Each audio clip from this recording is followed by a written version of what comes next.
అయితే క్రైస్తవ జీవితంలో, మన ఆత్మీయ జీవితంలో మనం ఎదగాలంటే, మనము పరిపూర్ణులు కావాలంటే ఒక క్రమం ఉంది, బైబిల్లో ఒక క్రమం ఉంది. ఆ క్రమం మీకు తెలిపి నేను ముందుకు సాగాలని అనుకుంటున్నాను. ఎజ్రా గ్రంథం 7వ అధ్యాయం 6వ వచనం. ఎజ్రా గ్రంథం. ఈ ఎజ్రా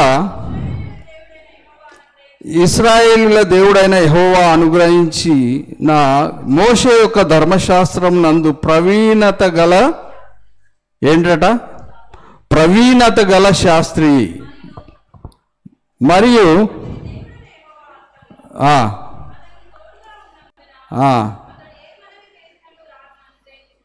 అతడు ఏ పని చేసినను రాజు అనుగ్రహించును. అంటే ఈయన దేవునికి ఇష్టడుగా ఉన్నాడు, ఇటు రాజుకు ఇష్టడుగా ఉన్నాడు.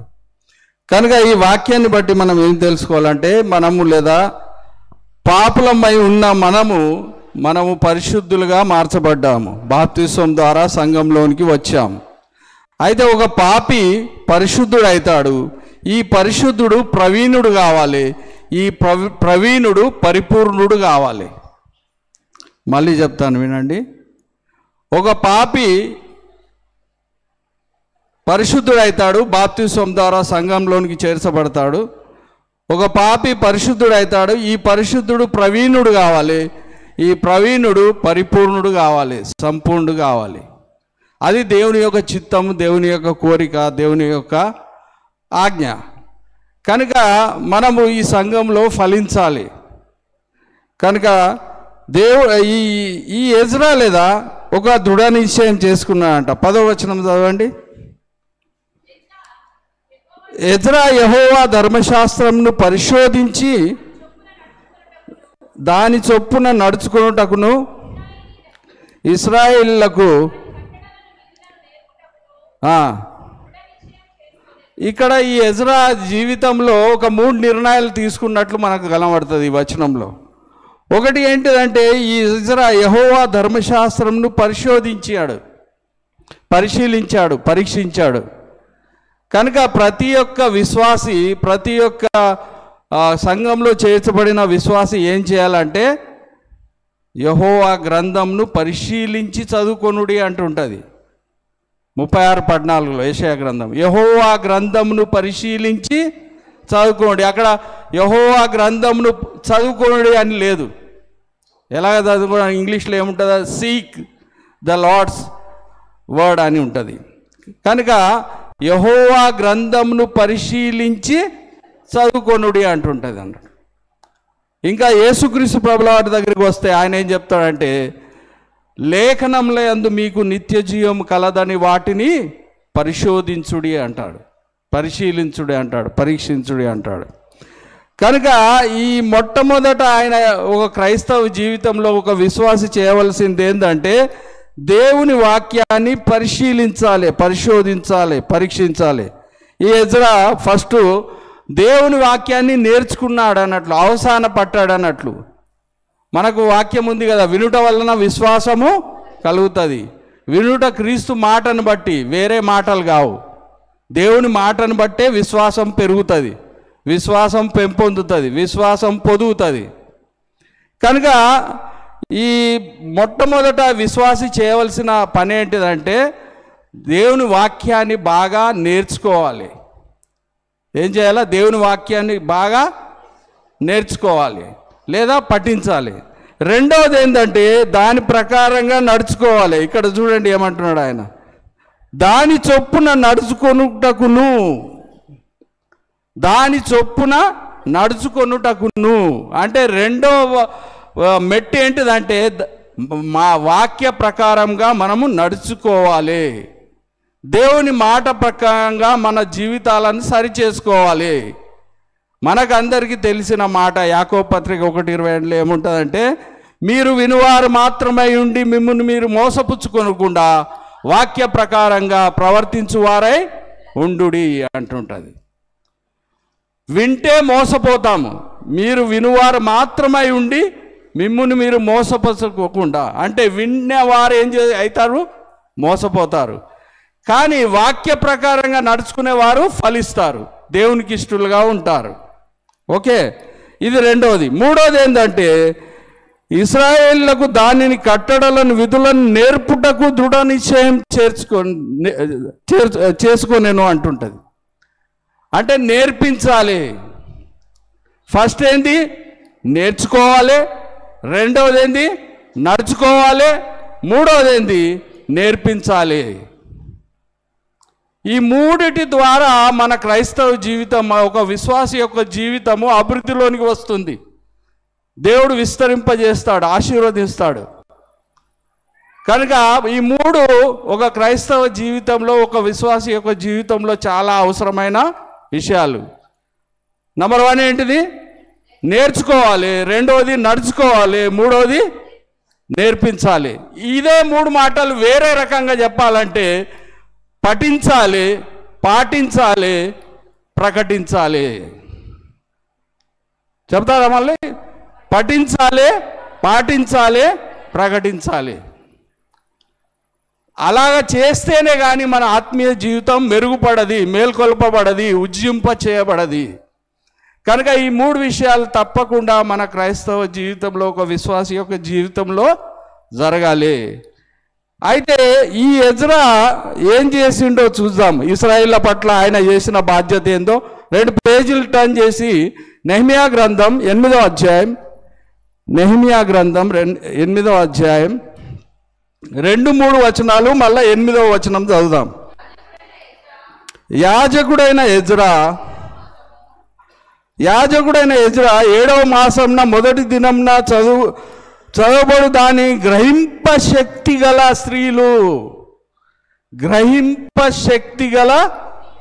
స్త్రీలు పురుషులను కలిసి సమాజం అంతటి ఎదుటను ఆ ధర్మశాస్త్రం తీసుకొని వచ్చి నీటి గుమ్మం ఎదుటున్న మైదానంలో ఉదయం మొదలుకొని మధ్యాహ్నం వరకు నిల్చున్న ఆ స్త్రీలు పురుషులకు తెలివితో వినగల వారందరికీ, మళ్ళా ఈడ ఒక మాట ఉంది, తెలివితో వినగలిగిన వారందరికీ. పైన ఏమున్నది? గ్రహింప శక్తి గల వారందరికీ. కిందేమున్నది? తెలివితో వినగలిగిన శక్తి గల వారందరికీ, జనులందరికీ ధర్మశాస్త్ర గ్రంథమును శ్రద్ధతో. వీళ్ళు ఎట్లా విన్నారు? నిలబడి విన్నారు. ఇప్పుడు మనం వింటున్నాము? మనం ఎట్లా వింటున్నాం? కూర్చొని వింటున్నాం. వీళ్ళు ఏం చేసిండ్రట? నిలబడి విన్నారంట. అయితే ఇప్పుడు 8వ వచనం చదువుదాం. ఇటువలనే వారు దేవుని గ్రంథమును స్పష్టంగా చదివి వినిపించి జనులు బాగుగా గ్రహించున్నట్లు. గ్రహించాలంటే ఏం చెప్పాలా? అర్థం చెప్పాలి. అంటే వాక్యానికి ఒక అర్థం ఉన్నది. ఉట్టి అక్షరానికి చదివితే మనకు అర్థం కాదు. అక్షరం వెనకాల ఒక అర్థం ఉంది. ఆ అర్థాన్ని గ్రహింపడానికి మనం క్యాచ్ చేయడానికి ప్రయత్నించాలి. బైబిల్లో ఉన్న ప్రతి మాటకు లేదా దాని వెనకాల ఒక అర్థం ఉంటుంది. ఆ అర్థాన్ని గ్రహించడానికి మనము ప్రయత్నించాలి. ఇప్పుడు చూద్దాం. ఇప్పుడు అసలు సంగతికి వద్దాం. యేసుక్రీస్తు ప్రభుల వారు తన జీవిత కాలంలో అనేకమైన ఉపమానాలు చెప్పాడు. అయితే ఈ ఉపమానాలు ఎందుకు చెప్పాడు అంటే దాంట్లో ఒక ఆంతర్యం ఉంది. అది ఈరోజు మనము నేర్చుకుందాం. ఈ యేసుక్రీస్తు ప్రభుల వారు ఈ ఉపమానాలు ఎందుకు చెప్పాడు, దాంట్లో ఉన్న ఆంతర్యం ఏంటిది చూడండి. యేసుక్రీస్తు ప్రభుల వారు లూకాసు వార్త 15వ అధ్యాయము 1వ వచనం. ఒకప్పుడు సమస్తమైన సుంకరులను పాపులను ఆయన బోధ వినుటకు ఆయన యొద్దకు వచ్చుచుండగా. యేసుక్రీస్తు ప్రభుల వారు బోధ చేస్తున్నాడు. ఆ బోధ వినడానికి ఎవరు వస్తున్నారట? సుంకరులు, పాపులు వస్తున్నారంట. అర్థమైందా? అయితే ఈ సీన్ చూసి, ఈ యొక్క సందర్భాన్ని చూసి పరిసయ్యులు, శాస్త్రులు అది చూచి ఇతడు పాపులను చేర్చుకొని వారితో భోజనం చేయుచున్నాడని చాలా సనుక్కొండ్రి. అందుకు ఆయన వారితో ఈ ఉపమానము చెప్పెను. ఇది సందర్భం. యేసుక్రీస్తు ప్రభుల వారు ఉపమానం చెప్పడానికి గల కారణం ఏంటిదంటే ఈ పైన ఉన్న ఈ నేపథ్యం అన్నట్లు, ఈ పైన ఉన్న సందర్భం ఏంటంటే యేసుక్రీస్తు ప్రభుల వారు బోధ చేస్తున్నప్పుడు ఈ సుంకరు పాపులు వచ్చి వాళ్ళతో సహవాసం చేస్తే వీళ్ళు బాగా సనుక్కుంటున్నారట, గునుక్కుంటున్నారట. దేవునికి చాలా కోపం పుట్టేది ఏంటంటే 4 ఉంటాయి. ఒకటి ఏంటిదంటే అవిశ్వాసం, రెండవది ఏంటంటే విగ్రహారాధన, మూడవది ఏంటంటే ఈ సనుగుడు. అర్థమైందా? ఈ సనుగుడు దేవునికి చాలా కోపము పుట్టిస్తుంది. కనుక వీళ్ళు ఇలాగా సనుక్కున్న దానికి వీళ్ళకు యేసుక్రీస్తు ప్రభుల వారు జవాబు ఇవ్వాలని ఒక ఇండైరెక్ట్గా ఆయనకు బుద్ధి వచ్చేటట్లు, వాళ్ళకు బుద్ధి వచ్చేటట్లు, వాళ్ళకు జ్ఞానోదయం కలిగేటట్లు, వారి మనోనేత్రాలు వెలిగించడానికి యేసుక్రీస్తు చేసిన ప్రయత్నం అన్నట్లు. ఆ ప్రయత్నం ఏంటిదంటే మూడవ వచనం, అందుకు ఆయన వారితో ఈ ఉపమానం చెప్పాను. మీలో ఏ మనుష్యునికైనాను, ఈ ఉపమానం మనకు అందరికీ తెలిసిందే, ఒక 100 సార్లు వినిండొచ్చు. ఏదో సాల్మన్ సార్గా 100 గొర్రెలకు ఉపమానం చెప్తున్నాడు అని అనుకుంటున్నారు. ఈ 100 గొర్రెల ఉపమానం బాగా విన్నాం, కానీ అసలైన సంగతి ఒకటి ఈరోజు మనము వినబోతున్నాము, లేక తెలుసుకొనబోతున్నాము. చూడండి, అదేంటిదంటే 7వ వచనంలో, అటువలే మారు మనస్సు అక్కరలేని 99 మంది నీతిమంతుల విషయమై కలుగు సంతోషము కంటే మారు మనస్సు పొందు ఒక్క పాపి విషయమై పరలోకమందు ఎక్కువ సంతోషము కలుగును. ఇగో ఈ మాటను మనము ఈరోజు ధ్యానించబోతున్నాం. ఈ మాటలో ఉంటున్న ఆంతర్యం ఏంటిది, అంతరార్థం ఏంటిది, గూఢార్థం ఏంటిది, పరమార్థం ఏంటిదో మనం తెలుసుకునబోతున్నాం. ఇలాగే ఇంకో 10వ వచనం ఉంటుంది చూడండి, అటువలే మారు మనస్సు పొందు ఒక్క పాపి విషయమై దేవుని దూతల ఎదుట సంతోషము కలుగునని మీతో. ఇక్కడ ఏంది, పరలోకమందు ఎక్కువ సంతోషం అన్నాడు. ఇక్కడ దేవుని దూతల ఎదుట సంతోషము కలుగునని అన్నాడు. పరలోకమందు ఎక్కువ సంతోషము, దేవుని దూతల ఎదుట ఎక్కువ సంతోషం. ఈ సంతోషం ఎప్పుడు కలుగుతుంది అంటే ఈ పైన విషయం జరుగుతుంది. అదేంటిదంటే అటువలే మారు మనస్సు అక్కరలేని 99 నీతిమంతుల విషయమై కలుగు సంతోషం కంటే, అంటే 100 గొర్రెలు ఉన్నాయి, ఆ 100 గొర్రెల్లో ఒక గొర్రె తప్పిపోయింది, 99 ఉన్నాయి. అయితే ఈ 99 ఎటువంటి వాళ్ళట, మారు మనసు అక్కర్లేని వీళ్ళు. మారు మనసు అక్కర్లేదు, కానీ వీళ్ళకు ఉంటున్న టైటిల్ ఏంటిదంటే నీతిమంతులని అనిపించుకున్నారంట. అందుకనే యేసుక్రీస్తు మాటలు అంత సులభంగా అర్థం కావు. ఈ మారు మనసు అక్కర్లేని 99 నీతిమంతులు ఎవరంటే ఈ శాస్త్రులు, పరిసయ్యులే. అర్థమైందా? ఆ ఒక్క గొర్రె ఎవరంటే ఆయన జక్కయ్య కావచ్చు, సమరయ స్త్రీ కావచ్చు, లేదా వ్యభిచారంలో పట్టబడే స్త్రీ కావచ్చు, నువ్వు నేను కావచ్చు. అర్థమైందా? అంత లోతుగా అర్థం ఉన్నదన్నట్లు. మనం ఏంది టుట్టిగా 100 గొర్రెలట, ఒకటి తప్పిపోయిందట అని అనుకుంటూ వచ్చినాం. కానీ ఈ 99 గొర్రెలు ఎవరంటే ఈ శాస్త్రులు, పరిసయ్యులు అన్నట్లు. వారికి ఏంటంటే వాళ్ళు ఏమంటారంటే మాగంట నీతిమంతులు ఈ లోకంలో ఎవరు లేడు. ఇప్పుడు గ్లాసు నిండిన దాంట్లో నీళ్లు పోయొచ్చా? గ్లాసు నిండి ఉన్నది అనుకో, దాంట్లో నీళ్ళు పోయొచ్చా? పోస్తే ఏమవుతుంది? దాంట్లోకి పోవు, అన్నీ బయటనే పడతాయి. ఇప్పుడు నేను అంతా తెలుసు అన్నోడికి ఏమైనా చెప్పొచ్చా? ఎవరికి చెప్పగలుగుతాం? సార్ నాకేం తెలియదు అన్నోడికే చెప్పగలుగుతాం, అవునా కదా? అయితే నేర్చుకునేటోడు ఏమంటాడంటే సార్ నాకేం తెలియదు సార్ చెప్పండి సార్ అంటాడు. ఇక నాకు అంతా తెలుసు అన్నోడికి మనం ఏమైనా చెప్పగలుగుతామా? చెప్పలేమన్నట్టు. కనుక ఈ శాస్త్రులు, పరిసయ్యులు అసుంటోళ్ళు అన్నట్టు. అటువంటి గుణము మనలో ఉందా మనం పరీక్షించుకోవాలి. మనకు వినడానికి చెవులు ఉన్నాయి, అందుకనే యేసుక్రీస్తు ప్రభుల వారు ఏమంటారంటే చెవి గలవాడు, ఏ చెవులు అది? వినే చెవులు. ఏ మాటలు? దేవుని మాటలు. దేవుని మాటలు వినాలనే ఆసక్తి ఉందా? అటువంటి చెవులు ఉన్నాయా? మనం వేరే విషయాలకు బాగా చెవులు పారేసుకుంటాం. ఏమంటే అక్క ఏది నాకు వినవట్లేదు, అది ఆమె ఏమో అన్నది మళ్ళీ చెప్పు అంటాడు. అంటే చెవులు పారేసుకొని వింటాం అన్నట్లు. లేక పోయిన టీవీ సీరియల్లో ఏమొచ్చిందో నేను చూడలేదక్క, అది ఏమైంది తర్వాత కొంచెం చెప్పు అంటాం. కానీ డేవిడ్ సార్ పాస్టర్ మొన్న ఆదివారం ఏదో చెప్పిండు, నాకు కొంచెం నేను అటు ఇటు మనసు పోయిండే, ఆమె ఏం చెప్పింది కొంచెం చెప్పు అంటారా ఎవరైనా? మీరు ఎప్పుడైనా మాట్లాడుకున్నారా? సార్ డేవిడ్ సారు మొన్న ఆదివారం ఈ వాక్యం చెప్పిండని మాట్లాడుకుని, అది సాతాను. అటువంటి ఆసక్తి కావాలన్నట్లు. అయితే ఇప్పుడు ఈడ మారు మనస్సు అక్కర్లేని నీతిమంతులు ఎవరంటే వీళ్ళు శాస్త్రులు, పరిసయ్యులు. వీళ్ళు ఎట్లా అంటే చూడండి, అదే లూకాసు వార్త 10వ అధ్యాయం 29వ వచనంలో ఏమంటుందో చూడండి. తాను నీతిమంతుడు అయినట్లు. ఇక్కడ ఒక ధర్మశాస్త్ర ఉపదేశకుడు ఉన్నాడు, 25వ వచనంలో ఉంటుంది చూడు. అప్పుడు ధర్మశాస్త్ర ఉపదేశకుడు ఒకడు లేచి అనే మాట ఉంటుంది. ఈ మాట అంటున్నది ఎవరంటే ఒక ధర్మశాస్త్ర ఉపదేశకుడు, ఒక శాస్త్రి అంటున్నాడు అన్నట్లు.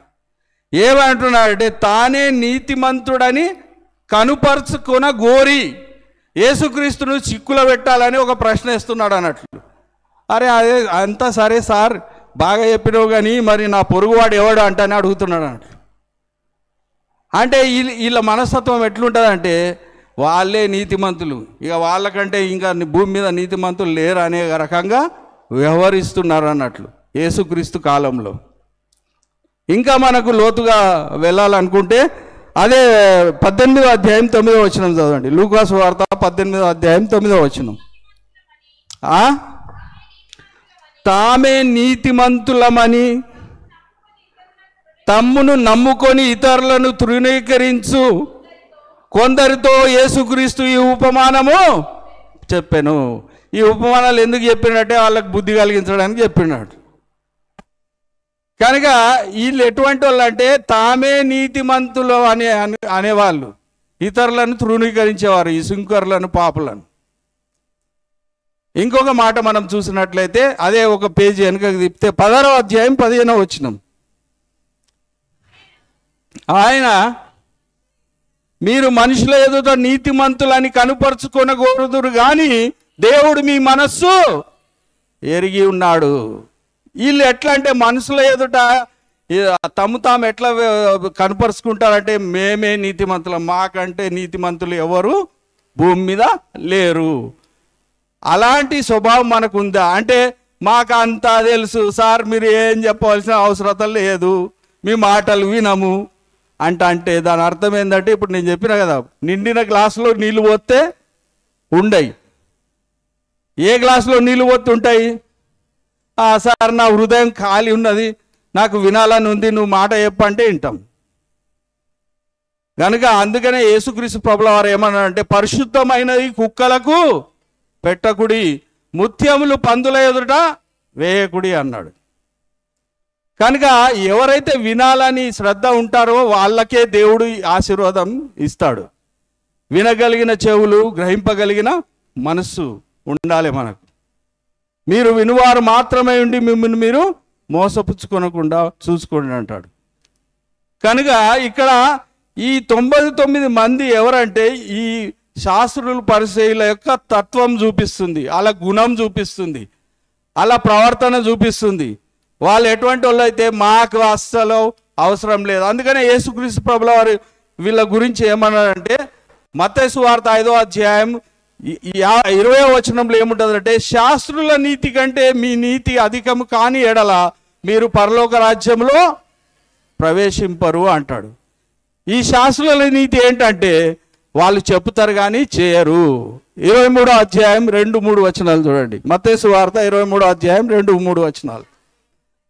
శాస్త్రులను, పరిసయ్యులను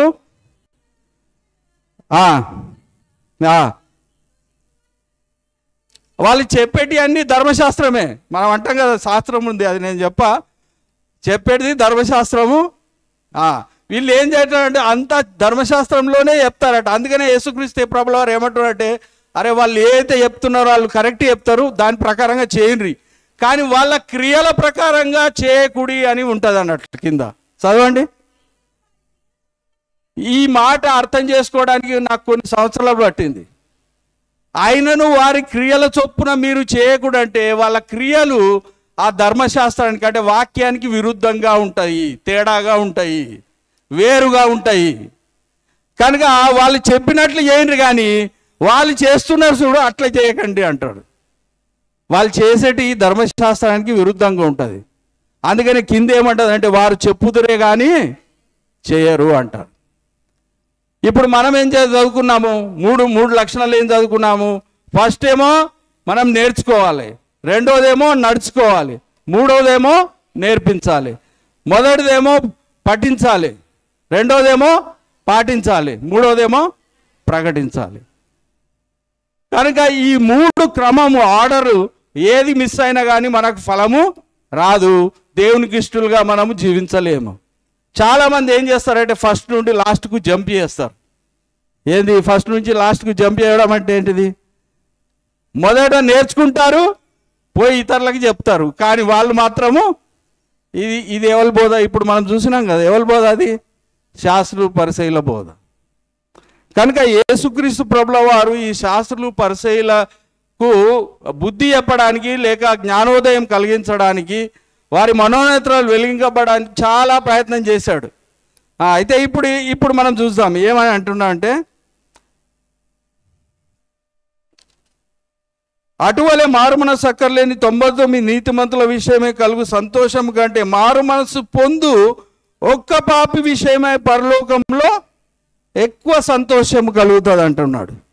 ఎక్కువ సంతోషం అంటే దేవునికి లేదా 100 ప్రజలు వస్తే సంతోషం ఉండదు. అర్థమైందా? ఇప్పుడు యేసుక్రీస్తు ప్రభుల వారు నడుస్తున్నప్పుడు ఎంతో జనసమూహంలో ఆయనను వెంబడించారు, కానీ దేవునికి లేదా యేసుక్రీస్తు ప్రభుల వారికి ఆ జనసమూహం మీద ఇంట్రెస్ట్ లేదు. మనం కూడా లేదా, మనం ఎట్లా చెప్పుకుంటామంటే సార్ మొన్న మీటింగ్ పెడితే 1000 మంది వచ్చింది సార్ అంటాం. మనం కూడా అట్లనే అంటాం. కానీ దేవుడు చెప్పే మనస్సు, దేవుని మనస్సు ఏంటిదంటే, యేసుక్రీస్తు మనస్సు ఏంటిదంటే ఆ జనసమూహంలన్నిటినీ లక్ష్య పెట్టడం లేదు.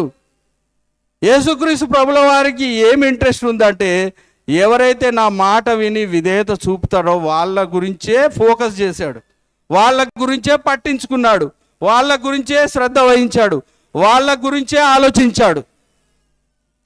అటువంటి వాళ్ళను ఒక్కళ్ళని మనం చూద్దాం. చూడండి, మార్క్స్ వార్త 5వ అధ్యాయం 2వ వచనం. మార్క్స్ వార్త 5వ అధ్యాయం 2వ వచనం. ఆయన దోణి దిగగానే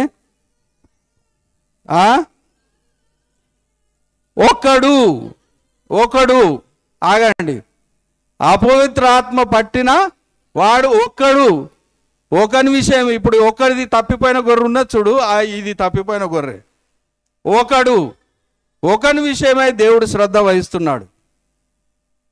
ఎందుకంటే ఈ గొర్రె లేదా తన మాట వింటది. అందుకనే యేసుక్రీస్తు అన్న మాట ఏంటిది? నా గొర్రె నా మాట వినును అంటుంటా. అయితే ఇది వినే గొర్రె కనుక ఈయన ఏం చేసిండంటే, మాట విన్నదానికి ఆయన చేసిన పని ఏంటిదో ఆ యేసుక్రీస్తు ప్రభుల వారికి లేదా దేవునికి ఎలాగ పనికి వచ్చాడో మనం చూసినట్లయితే 20వ వచనం చదువుదాం. వాడు వెళ్ళి యేసు తనకు చేసినవన్నీ దెకపోలికలో ప్రకటింప నారంభించెను. అందరూ ఆశ్చర్యపడిరి. ఇక్కడ ఖాళీ దెకపోలిక అని రాసింది ఉంది, కానీ దెకపోలిక అంటే 10 ఊర్లు. డెక అంటే 10. ఎన్ని ఊర్లలో ప్రకటించాడట? ఇప్పుడు ఒక్కోడు వలన దేవుడు ఎలాంటి కార్యం జరిగించాడు? 10 ఊర్లకు సువార్త ప్రకటింపజేశాడు. కనుక ఆ ఒక్కటి ఈరోజు మనం ఈ విధంగా ఇక్కడ ఉన్నామంటే, మనం ఈరోజు బ్రతికి ఉన్నామంటే, ఈ సంవత్సరము దేవుడు మనకిచ్చాడంటే, ఈ నెల మనకిచ్చాడంటే, ఈ క్షణం మనకిచ్చాడంటే అది దేవుని కృప అని అనుకోవాలి.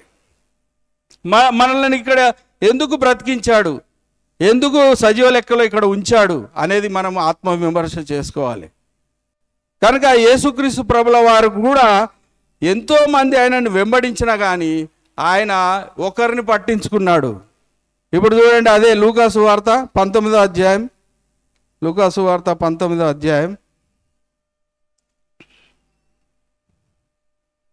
2వ వచనం. దాని గుండా ఇదిగో సుంకపు గుత్తదారుడగును ధనవంతుడైన జక్కయ్య అను పేరు గల ఒకడు అంతకుముందు ఆయనను జనసమూహము వెంబడిస్తున్నారు. కానీ వాళ్ళ విషయం దేవునికి లేదా యేసుక్రీస్తు ప్రభుల వారికి చింత లేదు, శ్రద్ధ లేదు, పట్టింపు లేదు. ఎవరి గురించి పట్టింపు ఉన్నదంటే ఒకడి గురించి పట్టింపు. ఆ ఒకడు ఎవరంటే తన మాట వినేవాడు, తన మాటకు తల వంచేవాడు, మెడ వంచేవాడు, విధేయత చూపేవాడు, తన మాటను చెవిన పెట్టేవాడు. అటువంటి వాడికి దేవుడు శ్రద్ధ వహిస్తాడు. కనుక ఈయన ఏం చేశాడట, ఈయన ఏం చేశాడు చూడండి, 8వ అధ్యాయం 8వ వచనం. జక్కయ్య నిలబడి, ఇదిగో ప్రభువా, నా ఆస్తిలో సగం బీదలకు ఇస్తున్నాను.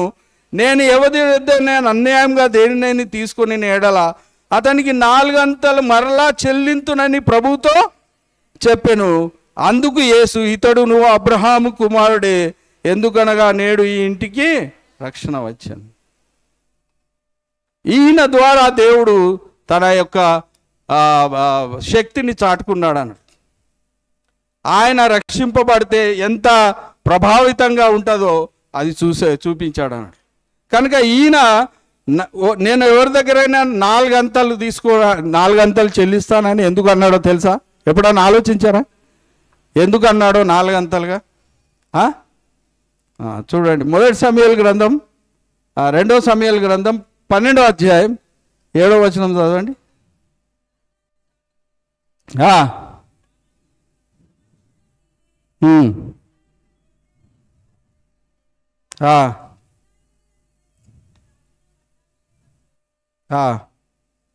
ఒక నిమిషం నేను చూస్తాను.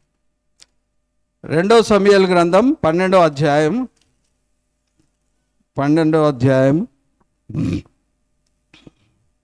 6వ వచనం. వాడు కనికరం లేక ఈ కార్యం చేసెను గనుక ఆ గొర్రె పిల్లకు, అంటే ఆ ఒక్క గొర్రె పిల్లకు ప్రతిగా 4 గొర్రె పిల్లలు ఇవ్వాలని నాతానుతో, ఇది ధర్మశాస్త్రంలో రాయబడి ఉన్నది. కనుక ఈ మాట చొప్పునే ఈయన ఏమంటున్నాడు, నేను ఒకటి తీసుకుంటే 4 చెల్లిస్తానన్నాడు. అంటే బైబిల్లో ప్రతి మాటకు అర్థం ఉంటుంది, దాని వెనకాల అర్థం ఉంటుంది అన్నట్టు. కనుక ఇక్కడ ఆయన ఏం చెప్తున్నాడంటే, ఈయన కూడా లేదా అబ్రహాము కుమారుడు అయ్యాడు విశ్వాసం ద్వారా. ఓకే, యేసుక్రీస్తు. అలాగనే ఇప్పుడు బైబిల్ అంతా మీరు చదువుకుంటా ఉండ్రి, ఒక సమరయ స్త్రీ ఉంటుంది, ఒక వ్యభిచారంలో పట్టబడిన స్త్రీ ఉంటుంది. అదేవిధంగా ఒక మార్కు సువార్త చూడండి, మార్కు సువార్త 2వ అధ్యాయం, మార్కు సువార్త 2వ అధ్యాయం 3వ వచనం. కొందరు పక్షవాయువు గల ఒక మనుష్యుని. కనుక ఈ విధంగా ఈ మైండ్ సెట్తో మీరు చదివితే మీకు అంతా అర్థమైపోతుంది. కనుక ఒక మనిషి గురించి దేవుడు బాగా శ్రద్ధ వహించాడు. ఆ ఒక మనిషి ఎవరంటే శ్రద్ధ గలవాడు, మాట వినేవాడు, మాటకు లోబడేవాడు, తల వంచేవాడు, మెడ వంచేవాడు, వినిపించుకునేవాడు, శ్రద్ధ వహించేవాడు. అటువంటి వాళ్లకు మనం వినిపించాలన్నట్లు. మనకు ఒక సామెత ఉన్నది కదా, చెవిటోడి ముందర శంకు ఊపినట్లు ఉంటుంది అన్నట్లు. చెవిటోడికి ఏం వినవాడది, నువ్వు ఎంత ఊపినా కానీ శంకు. మళ్ళీ ఇంకోటి అదేంది, బర్రె మీద వర్షము పడినట్లు అన్నట్లు, దానికి ఏం ఫరక్ పడదు. అట్లా మనం లేదా దేవుని వాక్యం శ్రద్ధగా వినాలి. ఇప్పుడు చివరిగా మనం ఏం చూస్తామంటే, దేవుడు మరి మనలను సజీవ లెక్కలో ఎందుకు ఉంచాడు, ఈ సంవత్సరం మనకు ఎందుకు ఇచ్చాడు, ఈ నెల ఎందుకు ఇచ్చాడు, ఈ దినం మనం ఈడ ఎందుకున్నాం, దేవుడు మన పట్ల చూపిన కనికరం ఏంటిది, ఎందుకు కనికరం చూపాడు అని మనం చూసినట్లయితే ఒక 2 విషయాలు చూసుకొని మనం ముగించుకుందాం. లూకాసు వార్త 13వ అధ్యాయం. ఇక్కడ కూడా ఈ ఉపమానాలు చెప్పడంలో గల ఆంతర్యం ఏంటిదో అది నేను మీకు చెప్పి మరి ఈ విషయం చెప్పి నేను ముగిస్తాను. అదేంటిదంటే చూడండి, 13వ అధ్యాయం మొదటి నుంచి. పిలాతు గలిలయలో కొందరు రక్తము, ఆ కాలం అక్కడ కొందరు ఆ సంగతి యేసుతో చెప్పగా ఆయన వారితో ఇట్లా నేను అట్టి హింసలు పొందినందున వారు గలిలయులు అందరికంటే పాపులని మీరు తలంచుతున్నారా? కాదని మీతో చెప్తున్నారు. మీరును మారు మనస్సు పొందని ఎడల మీరందరూ అలాగనే నశించుదురు. మారు మనస్సు పొందాలి, మనం మనస్సు మార్చుకోవాలి. మనం పాత మనస్సును విడిచిపెట్టి నూతన సంవత్సరంలో ఒక నూతన మనస్సు, నూతన ఆత్మ, నూతన హృదయంతో ఈ యొక్క సంవత్సరంలో మనం కొనసాగాలి.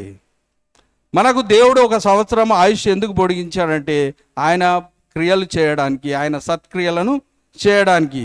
ఇంకొక మాట చూడండి, అదే 5వ వచనం. మరియు సియోను గోపురం పడి చచ్చిన ఆ 18 మంది యెరూషలేములో కాపురున్న వారందరికంటే అపరాధులను తలంచుతున్నారా? కారని మీతో చెప్తున్నాను. మీరు మారు మనస్సు పొందని ఎడల మీరందరూ అలాగుననే నశింతురు. అంటే మారు మనస్సు అనేది చాలా అవసరము. మనము మారు మనస్సు అంటే మనస్సు మార్చుకోవడము, నూతన హృదయము, నూతన ఆత్మ పొందడము. చూడండి, పాత నిబంధనలో మనం ఒక మాట చూద్దాం. యెహెజ్కేలు గ్రంథం 18వ అధ్యాయం, యెహెజ్కేలు గ్రంథం 11వ అధ్యాయం 18వ వచనం.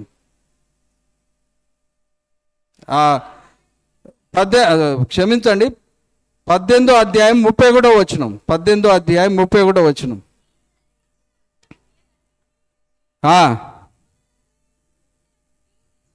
ఏమంటున్నాడంట? పాత నిబంధనలో దేవుడు చెప్పిన మాట ఏంటంటే నూతన హృదయము, నూతన బుద్ధి తెచ్చుకున్నాడు. ఇంగ్లీష్ బైబుల్ ఏముంటుంది? న్యూ స్పిరిట్, న్యూ హార్ట్ అని ఉంటుంది.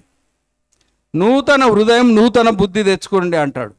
అదే యెహెజ్కేలు గ్రంథం 36:26లో మనం చూసినట్లయితే 26-27లో నూతన హృదయం నేను మీకు ఇచ్చేదను,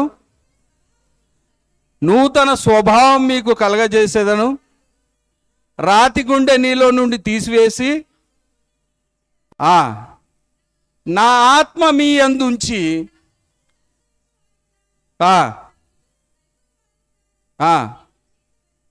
అంటే ఏంది?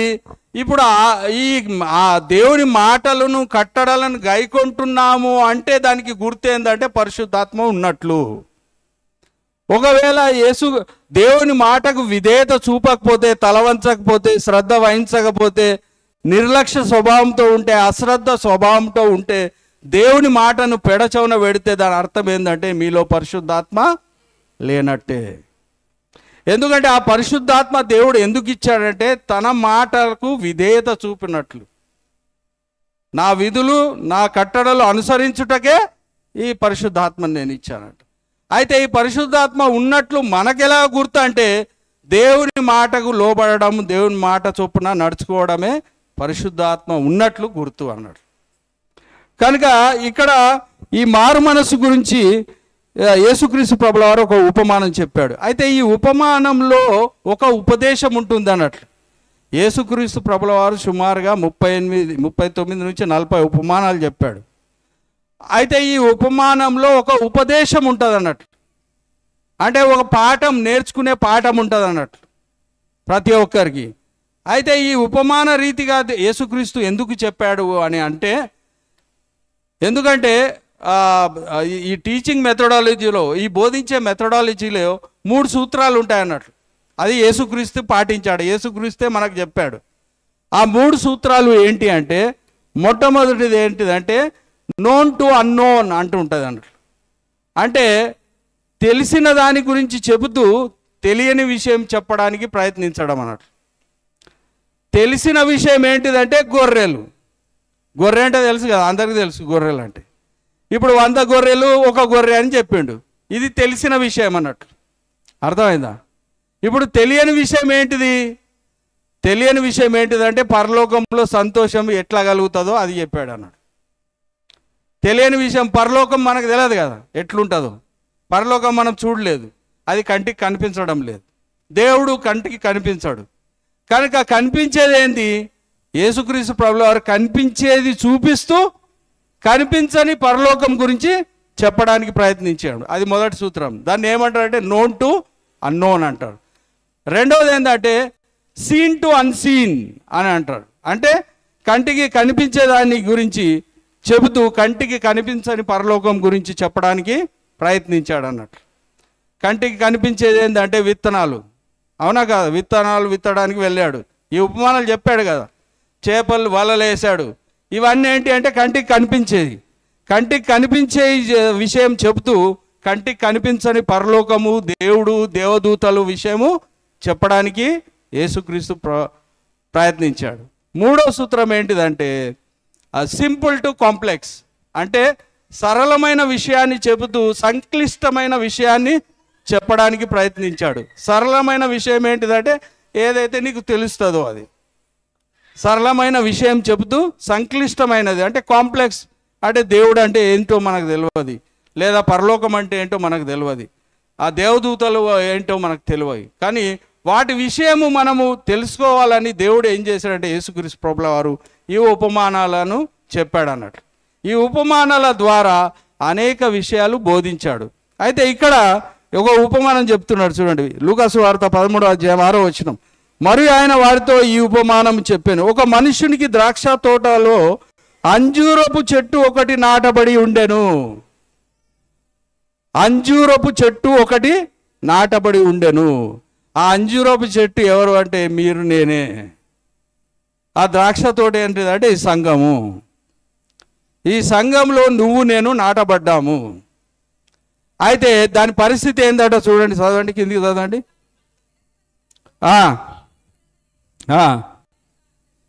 ఇదిగో 3 ఏళ్ల నుండి నేను ఈ అంజూరపు చెట్టు పండ్లను వెతుకుచున్నాను, కానీ ఏమీ దొరకలేదు. దీనిని నరికివేయమని, దీని వలన ఈ భూమి ఎలా వ్యర్థమైపోవాలనని ద్రాక్ష తోట మాలితో చెప్పాను. ఇక్కడ ముగ్గురు కనబడుతున్నారు. ద్రాక్ష తోట మాలి కనబడుతున్నాడు, ద్రాక్ష తోట యజమానుడు కనబడుతున్నాడు, అవునా కదా? మళ్ళీ అంజూరపు చెట్టు కనబడుతుంది. ఈ మూడు ఏంటి? మనకు తెలిసిన విషయం, ఓకే, కంటికి కనిపించే విషయం. ఇవి సరళమైన విషయాలు. అర్థమైందా? కంటికి కనిపించే విషయాలు, తెలిసిన విషయాలు, సరళమైన విషయాలు. ఇప్పుడు కంటికి కనిపించని విషయం ఏంటిది? మళ్ళా కాంప్లెక్స్ విషయం, సంక్లిష్టమైన విషయం ఏంటిది? అది ఏంటిదంటే ఇప్పుడు ఈ తోట యజమాని ఎవరంటే దేవుడు. ఈ అంజూరపు చెట్టు ఎవరంటే మనము. మరి ఈ తోట ఎవరంటే మన సంఘము. ఈ సంఘంలో మనం ఉన్నప్పుడు మనం ఫలించాలని దేవుని యొక్క ఉద్దేశము, దేవుని యొక్క తలంపు. అయితే ఈ ఛాన్స్ దేవుడు ఎందుకు ఇస్తున్నాడు అని మనం చూసినట్లయితే, దేవుడు మన ఎడల బాగా ఆశ కలిగి ఉన్నాడు, దీర్ఘశాంతం కలిగి ఉన్నాడు. మన కొడుకుని అంటాం కదా, ఇక్కడైనా మారరా, ఇకనైనా మారరా, ఇకనైనా మారరా అని మనం దీర్ఘశాంతంతో ఎదురు చూస్తాము, ప్రేమిస్తాము మన కొడుకులను, ఇకనైనా మారతాడని.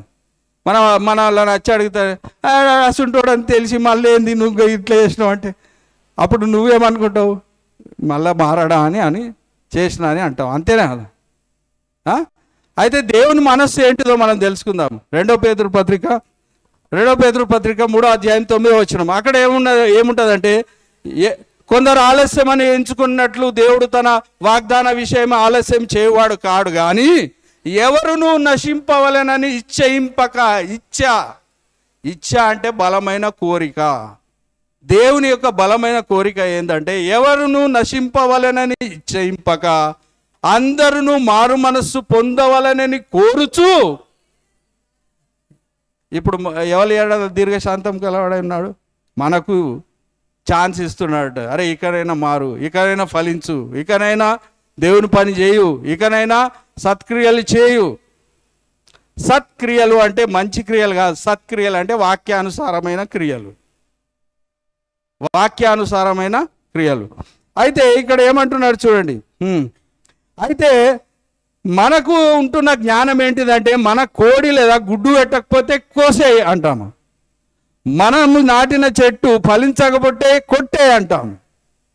ఇది మనకు తెలిసిన జ్ఞానం, మనం కళ్ళారా చూస్తున్నది. ఇప్పుడు తెలియంది ఏంటంటే దేవుడు కూడా మనలను ఫలించకపోతే, అందుకనే ఈ మాలి ఏమంటున్నాడంటే 1 సంవత్సరము ఇండనిమో అంటని ఎవరు బతిమలాడుతున్నారు? యేసుక్రీస్తు ప్రభుల వారు బతిమలాడుతున్నారు. అర్థమైందా? చూడండి, 1 యోహాను పత్రిక 2వ అధ్యాయం 1వ వచనం 2వ వచనం చదవండి.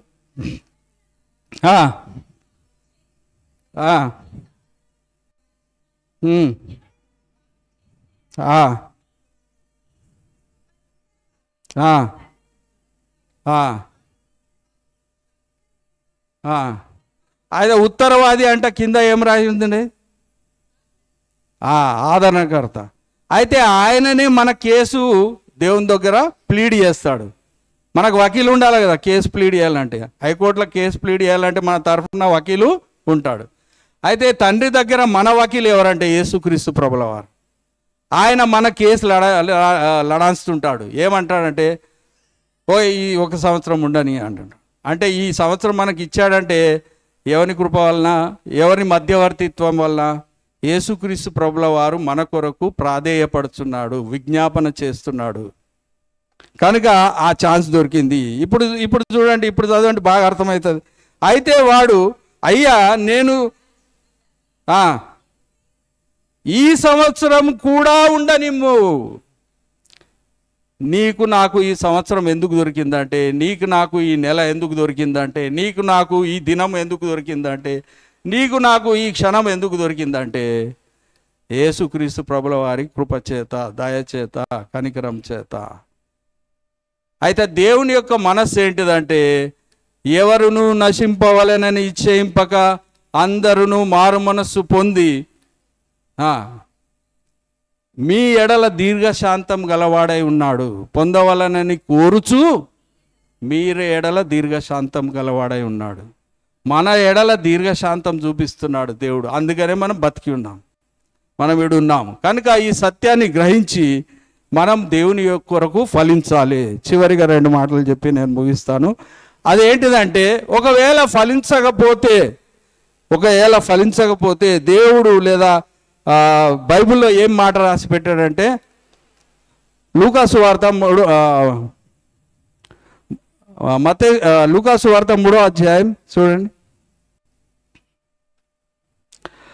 ఇప్పుడే అది మారు మనసుకు తగిన ఫలములు ఫలించుడి. మత్తయి వార్త 3వ అధ్యాయం, మారు మనస్సుకు తగిన ఫలం ఫలించుడి. మారు మనస్సుకు తగిన ఫలములు ఫలించుడి అని ఉన్నాడు. అంటే మారు మనస్సుకు తగిన ఫలాలు మనం ఫలించాలని దేవుని యొక్క ఇష్టం. ఒకవేళ ఆ విధంగా జరగకపోతే 10వ వచనంలో ఏమంటున్నా అంటే, గొడ్డలి చెట్టు వేరున ఉంచబడి ఉన్నది, ఫలించని ప్రతి చెట్టు నరకబడి అగ్నిలో పారబడు. కనుక చివరిగా ఈ మారు మనస్సు అంటే ఏంటిది అనేది అది చెప్పి నేను ముగిస్తాను. మారు మనస్సు అంటే ఏంటిది? మనస్సు మార్చుకోవడము, హృదయం మార్చుకోవడము అని అంటున్నాం, మన జీవితం మార్చుకోవడము అని అంటున్నాం. కానీ చివరిగా ఒక మాట చెప్పి నేను ముగిస్తాను. అదేంటంటే, అపోస్తల కార్యం 8వ అధ్యాయం 22వ వచనంలో ఒక మంచి మాట ఉంటుంది. ఆ మాట మనం చూసుకొని, కాబట్టి ఈ నీ చెడుతనము మానుకొని, అంటే ఇప్పుడు చెడుతనం అంటే మారు మనస్సు అంటే ఏంటిది? చెడుతనము మానుకొనుట. మారు మనస్సు అంటే ఏంటిదంటే చెడుతనమును, పాపమును మానుకొనుట, దేవునికి అయిష్టమైనవి మానుకొనుట, దేవుని మాటకు విధేయత చూపుట, తల వంచుట, మెల వంచుట. దేవుడు అట్టి కృప మనకందరికీ దయచేయను గాక. దేవుడి కొద్ది మాటలు దీవించును గాక. ఆమేన్. ప్రార్థించుకుందాం. మమ్మను మిక్కిలిగా ప్రేమించిన మా పరలోకపు తండ్రి, నీకు వందనాలు, స్తోత్రాలు ప్రభువా. మరి మేము నీ శ్రేష్టమైన మాటలు, నీ విలువగల మాటలు, నీ మహత్తు గల మాటలు, నీ శక్తి గల మాటలు, నీ అక్షయమైన మాటలు, నీ మంచి మాటలు మేము విని ఉన్నాం ప్రభువా. మేము కేవలం వినువారు మాత్రమై ఉండి మమ్మల్ని మేము మోసపుచ్చుకొనకుండా వాక్య ప్రకారంగా ప్రవర్తించువారుగా ఉండునట్లు మీరు మమ్మల్ని తీర్చిదిద్దుమని మా ప్రభువు నీ కుమారుడైన యేసుక్రీస్తు పేట ఈ ప్రార్థన సమర్పించి